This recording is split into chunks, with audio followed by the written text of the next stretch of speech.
பற்றி பேச வருகிறார். அஸ்ஸலாமு அலைக்கும் வரஹ்மத்துல்லாஹி வபரகாத்துஹு.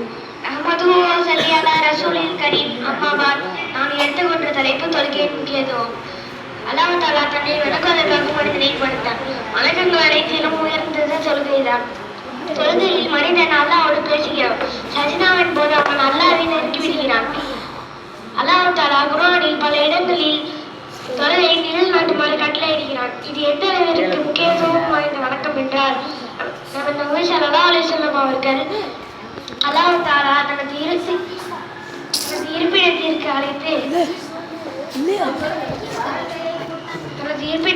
அழைத்து தொழுகையை தான் கொடுத்து அனுப்பினார். நபி ஸல்லல்லாஹு அலைஹி வஸல்லம் அவர்கள் தனது இறுதி நேரத்தில் கூட தொழுகையை தான் வலியுறுத்தினார்கள். எனது கண்குளிர்ச்சி தொழுகையில் தான் உள்ளது.